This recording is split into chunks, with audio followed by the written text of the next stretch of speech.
Hello and welcome to part 2. Thank you for joining us again. Today we're going to talk about some theoretical concepts and then warning signs as well. For the theoretical concepts, we're going to be looking at the three-step theory of suicide, which looks at what sort of things contribute to someone starting to even have thoughts about suicide, as well as what things contribute to someone making an attempt, a suicide attempt.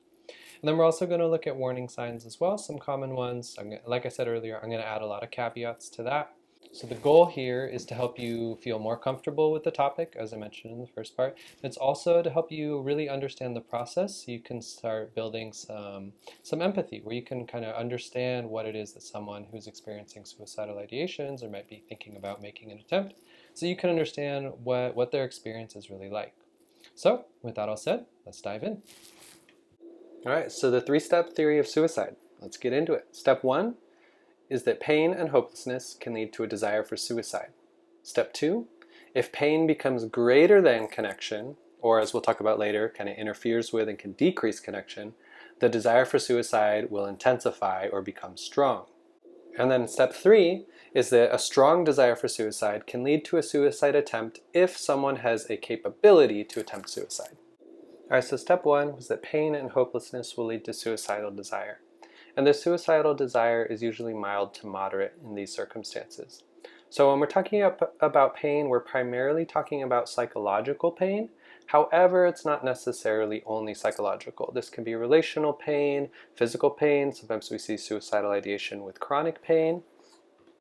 And then when we think about our natural response to pain, we tend to avoid it. It's a survival mechanism. We don't want to experience it. We want to make a change, possibly, or get away from it. So that'll lead us into the next section category, which is hopelessness. Now, this hopelessness is particularly referring to or regarding to the experience of pain. So it's when the person can't see any end to the pain in sight or in the near future, or they perceive that there's no hope for change. In those cases, they may experience hopelessness, and suicide may be seen as a quote-unquote solution to end the pain because they don't see any hope for change. Now, step 2 said that when pain is greater than connection, a strong desire for suicide emerges. So when we're talking about connection, we're talking about connections to anything from close friends to family, connecting to a city, a sense of community. We also can be connected to pets. We can be connected as well to our identity, our job, or our role. And we can be connected as well to a sense of purpose and a sense of meaning. Now, a lack of connection here can certainly lead to the experience of pain, and as well can lead to some feelings of hopelessness. Say, for example, if someone doesn't feel connected to their family or their close friends, and that could be painful, and they may think that their situation will never change. In addition, an increase in pain can overtake connection. An increase in pain can lead to withdrawal is one way, and that will lower connection. It will lower how much someone connects with and spends time with close friends and family. And so to summarize, when pain is perceived to be greater than connection, someone's desire for suicide will move from mild to moderate up to strong. And now looking at step 3, which is considering the capability for a suicide attempt. And one thing that I want to highlight here is that these 3 categories of capability are not all required for a suicide attempt to be possible. And when we talk about capability in this context, there are 3 main types. The first one is acquired capability. So this could be through experiences that someone's had. So this might be activities. In adults, we often talk about different work settings that they've had. This could also be referring to past abuse or self-injury. And through this acquired capability, someone has acquired a decreased fear of death, pain, and or injury. And so if you have a decreased fear of death, pain, or injury, you are more capable of hurting yourself. Now, dispositional capability, this is referring to someone's temperament or personality. And this could, depending on someone's personality, this could be something that leads them to be less averse to experiences of self-injury, pain, or death. So, if someone in general has a high tolerance for risk, they have a high tolerance for pain, or someone who is comfortable for whatever reason, maybe just their personality, is more comfortable with injury and or blood, they also have a higher capability for a suicide attempt. And then finally, we have practical capability. So this is referring to whether or not someone has access to a means to kill themselves or an understanding of the methods that they might use. So the most common example of this is, does someone have access to a handgun, and do they know how to use it? If yes, and you can insert any other method that you want to in there. If they do have that, then they do have practical capability for a suicide attempt. Now, regarding this theory, there are some clarifications I want to make and some things I want to highlight. The first is that these steps are in logical order. They're not necessarily in chronological order. So, for example, someone can acquire practical capability. For instance, they've been in the military and they own a handgun. But that doesn't mean that they are experiencing pain and hopelessness. The next important point is that this is not a precise prediction tool.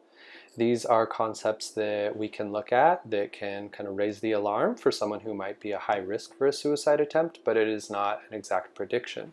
And then finally, the experience of pain is subjective. So that means when we're looking at pain as a concept, it's really up to that person and their experience to determine and explain what is painful. So for example, something that I or you may look at like a breakup or rejection, and we might say that, relatively it's not that painful. For a teen, for example, that could be extremely painful and they could feel hopeless about that, and that could be leading to some suicidal ideation. Now we're going to look at some warning signs, and I'm going to compare them as we go to the three-step theory of suicide so you can see some of the overlap. So these warning signs are in accordance with the acronym Is Path Warm? It's basically a question asking, is the path warm? Is it leading towards suicide? So the first one is the presence of ideation. Is someone thinking about suicide? Next is substance use. When someone is using substances, they can have more feelings of hopelessness, and it can also lead to more impulsivity or reckless behavior. Next up is purposelessness. This can connect to the three-step theory in a couple ways. The first is if you feel like you don't have any purpose, that could be painful, that could be hopeless. And then as well, a lack of connection to a purpose can, as we've mentioned, can increase the suicidal desire. The next one is anxiety. That can show up as overwhelming worry or concern, and that can be a painful experience. The next two, trapped feeling and hopelessness, those go pretty much hand in hand. If you feel trapped, you feel like there's no way out, it's a hopeless situation. And then next up we have withdrawal. So if someone withdraws, they're having less connection. And then there's more of a chance for pain to kind of overtake or outgrow the benefits that the protection that connection can have. And then we have anger. Anger can be painful. Anger is often a response to pain. So if someone is feeling angry, they're likely feeling pain as well. And then with recklessness, there's a connection here to the capability that is talked about in the three-step theory. If someone is reckless, they have a higher tolerance for risk, so they're more likely to do something dangerous, possibly hurt themselves. And then finally, we have mood fluctuations. So mood fluctuations can impact someone's impulsivity. It can also lead to a sense of hopelessness. If sometimes they're feeling great, sometimes they're feeling really bad. And it can also be painful, especially knowing that sometimes I feel great, but then other times I feel bad, a sense of lack of control, I can't do anything about it. And then finally, we have a couple other warning signs. So some of those are just major life stressors, so any major losses or rejections. This could be from family situation, friends, a significant relationship. Connecting to the three-step theory, we can see a decrease in connection as well as an increase in pain and potentially hopelessness too, depending on what the situation was. Another warning sign is any changes from the standard eating and sleeping patterns that your teen may be keeping up. And one clarification I do want to add there is that there could be something medical going on. It could just be puberty and them being a teen. So we do want to look for, is it a drastic change from their normal? And then finally, a decline in schoolwork. And this could be a result of a disconnect from their purpose, from their peers, from their classes. But we also want to look at other circumstantial things. Are there any other explanations for that? Do they have a teacher who they don't really get along with? Do they find the class very difficult? Are there other things going on? Maybe something at home? Or they're just really into soccer right now and they haven't been doing their homework. So the main caveat that I do want to add with all of these warning signs and this theory is, as I mentioned before, it's not an exact prediction tool. It's concepts, it's things to look out for that when in combination can put someone at a high risk for suicidal ideation and a suicide attempt. However, it is not an exact predictive tool, so we want to keep that in mind.